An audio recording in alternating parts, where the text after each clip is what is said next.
Prenez votre parti et mettez-vous là. Si vous êtes de bonne humeur, vous parlerez. Sinon, chauffez-vous. Je ne compte pas sur grand monde aujourd'hui. Vous regarderez défiler ma petite lanterne magique. Qu'avez-vous donc? Vous me semblez... Quoi donc? Pour ma gloire, je ne veux pas le dire. Ma foi, je vous l'avouerai, avant d'entrer ici, je l'étais un peu. Quoi, je le demande à mon tour? Vous fâcherez-vous si je vous le dis? J'ai un bal ce soir où je veux être jolie, je ne me fâcherai pas de la journée. J'étais un peu ennuyé. Oui, je ne sais ce que j'ai. C'est un mal à la mode, comme vos réceptions. Je me désole depuis midi. J'ai fait 4 visites sans trouver personne. Je devais dîner quelque part, je me suis excusé sans raison. Il n'y a pas un spectacle ce soir. Bon, je suis sorti. Par un temps glacé, je n'ai vu que des nez rouges et des joues violettes. Enfin, je ne sais que faire, je suis bête comme un feuilleton. Je vous en offre autant, je m'ennuie à crier. C'est le temps qu'il fait, sans aucun doute. Le fait est que le froid est odieux. L'hiver est une maladie. Les badauds voient le pavé propre, le ciel clair, et quand un vent bien sec leur coupe les oreilles, ils appellent cela une belle gelée. C'est comme qui dirait une belle flexion de poitrine, bien obligée de ces beautés-là. Je suis plus que de votre avis. Il me semble que mon ennui me vient moins de l'air du dehors tout froid qu'il est, que de celui que les autres respirent. C'est peut-être que nous vieillissons. Je commence à avoir 30 ans, et je perds le talent de vivre. Je n'ai jamais eu ce talent-là, moi. Mais ce qui m'épouvante, c'est que je le gagne. Et en prenant des années, on devient plat ou fou. J'ai une peur atroce de mourir comme un sage. Sonnez pour qu'on mette une bûche au feu, votre idée me gèle.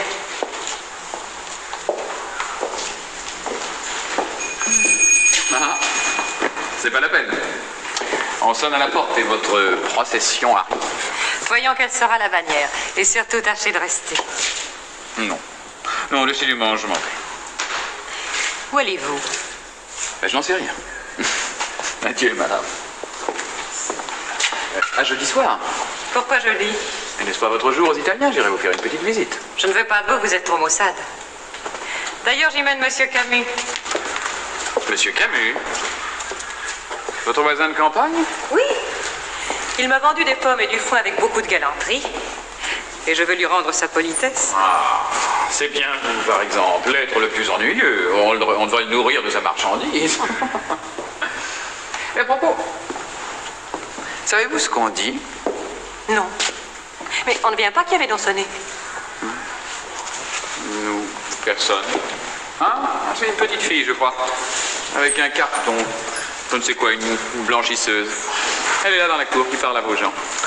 Vous appelez cela je ne sais quoi, vous êtes poli. C'est mon bonnet. Eh bien, qu'est-ce qu'on dit de moi et de Monsieur Camus? Fermez donc cette porte, il vient un vent horrible. Eh bien, on dit que vous songez à vous remarier. Que Monsieur Camus est millionnaire et qu'il vient chez vous bien souvent. En vérité, pas plus que cela. Et vous me dites cela honnête au bonnement. Je vous le dis parce qu'on en parle. Voilà une belle raison. Est-ce que je vous répète tout ce qu'on dit de vous aussi par le monde? De moi, madame? Et que peut-on dire, s'il vous plaît, qui ne puisse pas se répéter? Mais vous voyez bien que tout peut se répéter, puisque vous m'apprenez que je suis à la veille d'être annoncée Madame Camus. Et ce qu'on dit de vous est au moins aussi grave. Car il paraît malheureusement que c'est vrai. Mais quoi donc? Vous me feriez peur. Preuve de plus qu'on ne se trompe pas. Mais expliquez-vous, je vous en prie. Pas du tout, ce sont vos affaires. Mais je vous en supplie, Marquis, je vous le demande en grâce. Vous êtes la personne du monde dont l'opinion a le plus de prix pour moi. L'une des personnes, vous voulez dire? Non, je dis la personne.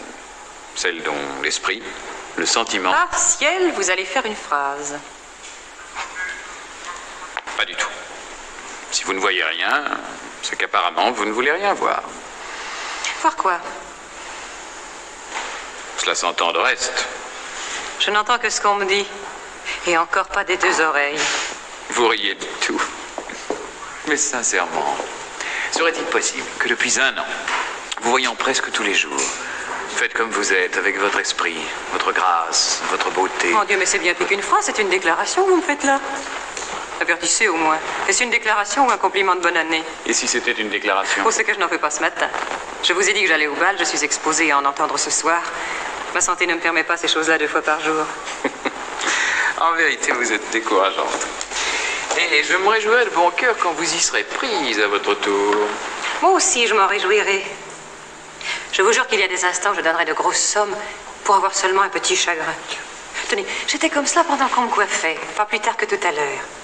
Je poussais des soupirs à me fendre l'âme, de désespoir de ne penser à rien. Raillez, vous y viendrez. C'est bien possible, nous sommes tous mortels. Mais si je suis raisonnable, à qui la faute? Je vous assure que je ne me défends pas. Vous ne voulez pas qu'on vous fasse la cour? Ah non, non, je suis très bonne, mais quant à cela, c'est pas trop bête. Mais dites-moi un peu, vous qui avez le sens commun. Qu'est-ce que signifie cette chose-là, faire la cour à une femme? Cela signifie que cette femme vous plaît et qu'on est bien aise de le lui dire. À la bonne heure. Mais cette femme, cela lui plaît-il à elle de vous plaire? Vous me trouvez jolie, je suppose?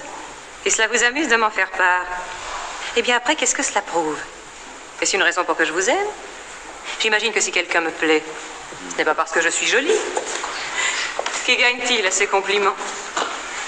La belle manière de se faire aimer que de venir se planter devant une femme avec un lorgnon, de la regarder des pieds à la tête comme une poupée dans un étalage, et de lui dire bien agréablement, madame, je vous trouve charmante. Joignez à cela quelques phrases bien fades, un tour de valse, un bouquet. Voilà pourtant ce qu'on appelle faire sa cour. Fi donc, comment un homme d'esprit peut-il prendre goût à ces niaiseries-là? Cela me met en colère quand j'y pense. Oh, il n'y a pourtant pas de quoi se fâcher. Ma foi, si.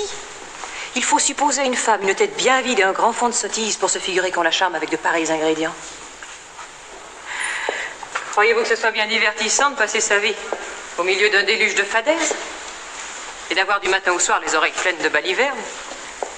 Tenez, il me semble en vérité que si j'étais homme et si je voyais une jolie femme, je me dirais, voilà une pauvre créature qui doit être bien assommée de compliments. Je l'épargnerais, j'aurais pitié d'elle. Et si je voulais essayer de lui plaire, je lui ferais l'honneur de lui parler d'autre chose que de son malheureux visage. Mais non, toujours vous êtes jolie, et puis vous êtes jolie, et encore jolie. Et mon Dieu, on le sait bien. Mais voulez-vous que je vous dise? Vous autres hommes à la mode, vous n'êtes que des confiseurs déguisés. Eh bien, madame, vous êtes charmante, prenez-le comme vous voudrez. On sonne de nouveau. Cette fois-ci, je me sauve. Adieu.